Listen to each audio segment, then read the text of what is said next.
lay def il donne des instructions yoo xam ne waru ko jox donc bu ñëwee ba léegi daal c'est-à-dire que le pays ne fonctionne plus sur des règles sur des lois ou sur la constitution or comme on dit autorail ci raay lay jaar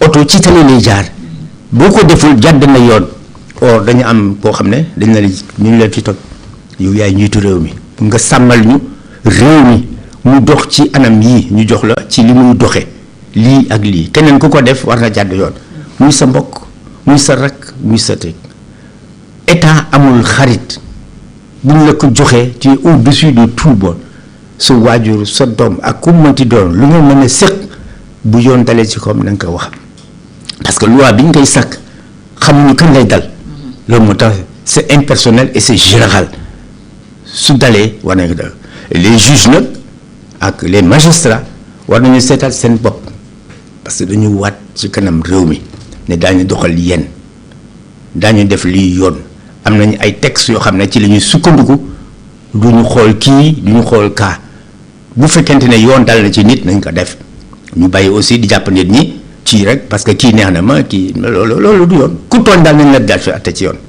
ku tooñul nañ la bàyyi. alors yaakaar nga conseil constitutionnel jox dëgg opposants yi dem les députés de l'opposition yi dem def recours ci dellu Ousmane Sonko ils ont visé justement l'article 54. man yaakaar dafa war. li war ak yaakaar du benn. d'accord constitution dafa war a acté bu fekkee ne c'était même pas dans ces c'était pas prévu.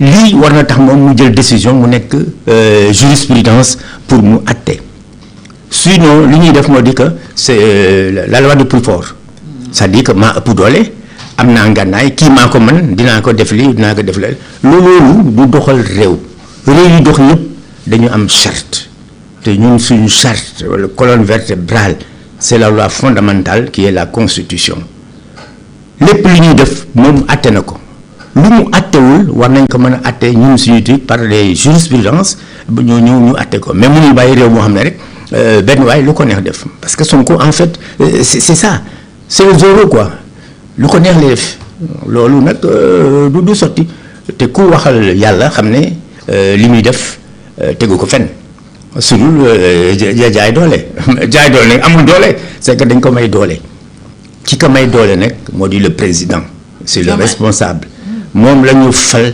tekk ci bopp réew mi moo war a doxal li war ci réew mi et personne d'autre.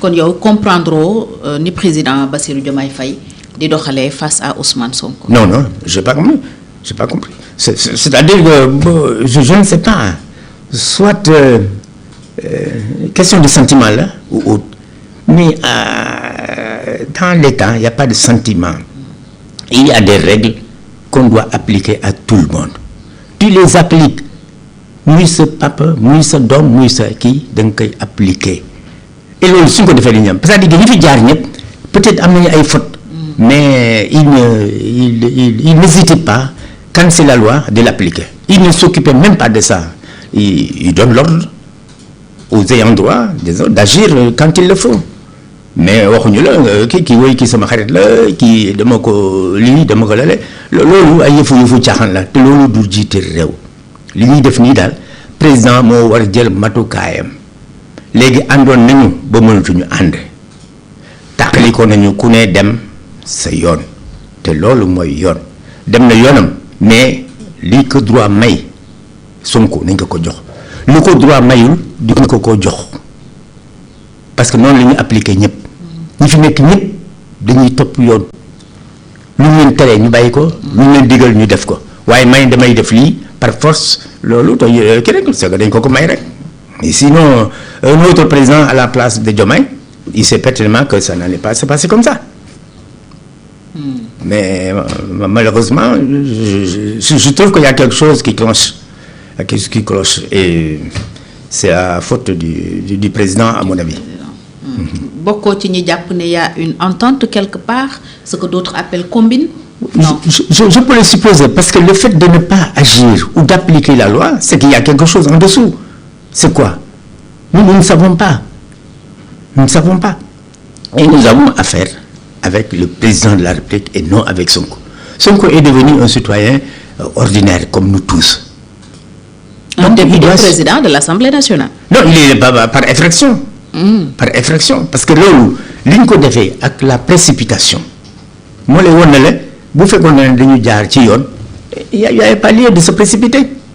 Entre vendredi, samedi et dimanche, on a tout fait.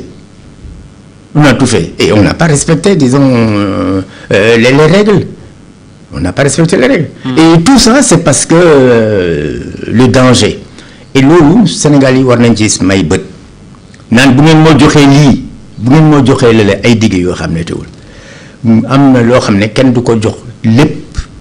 Le fait de donner la majorité absolue au PASTEF sur la base de promesses démagogiques, du populisme, c'est-à-dire moo ñu indi ci lii. Mais Sénégal tam noonu la mës di doxee Sénégal pratiquement xamul cohabitation li ñu xam mooy ku ñu fal dañ lay jox majorité boo gouverner. non président Wade loolu la amoon.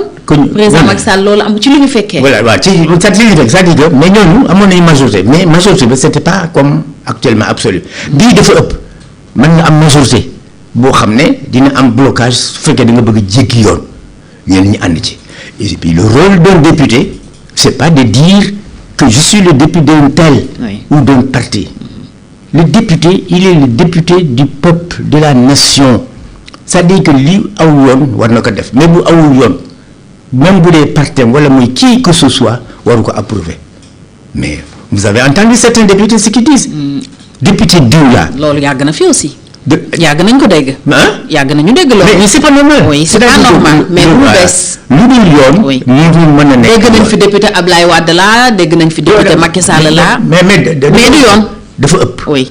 léegi dafa ëpp xam bu njëkk yooyu yëpp amoon nañu. des violations des trucs et tout ça mais malgré tout c'est-à-dire ñi nekkoon à la tête comme Wade wala Macky et tout cela.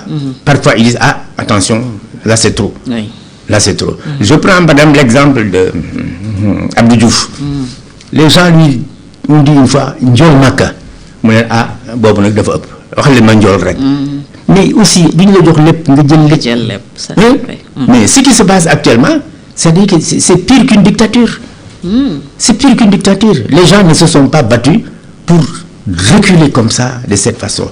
Aussi bien la démocratie, aussi bien les libertés de presse, d'opinion et de tout. Même des gens qui ont des droits légitimes, on leur refuse ça. Je prendrai par exemple l'exemple du président Macky Sall. C'est un ancien président.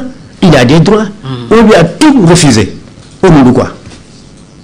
bu ñu ko jàppee ba tëj ko mën nañ ko refuser mais tant que amul procès bu ne moom dafa luubal dafa def lii dara il a droit à tous ses privilèges comme ancien président dafa ñu ko dara tous les anciens présidents ñu ngi leen di tàgg et là je trouve que le président fu mu citer les anciens présidents waroon na ci boole Macky c'est une faute dans son discours.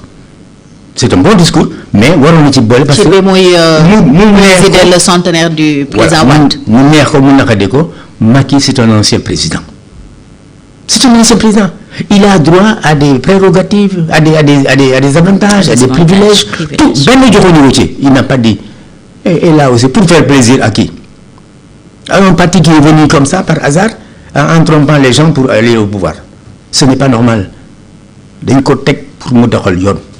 képp bépp citoyen bu am droit ci dara bu ko kenn foqati nañ ko jox ba mu mat ku amul droit nag buñ la jox dara voilà mais alors, on doit appliquer la loi la constitution et tout ça mais ñoom tu as l'impression que bon kii neexuma daal ba nañ ko tëj kii neexuma ba ñu ko def lii ce n'est pas normal njiit day juste yoon bu ñu ko sàkkee c'est pour ñu awale ko ci yoon bi ki jàdd yoon wi tu le ramènes sur le chemin mais yaa ma neex rek kooku mënul doxal réew fu ñu jëm dañuy tardé ñëpp raw nañ ñu et ce n'est pas normal on ne peut pas devancer les gens pendant longtemps depuis l'AF on a été leader dans beaucoup de choses et ici à part le sport presque rien ne marche rien il faut dire la vérité aux gens mais je ne sais pas pourquoi d'ailleurs les gens ont peur de parler.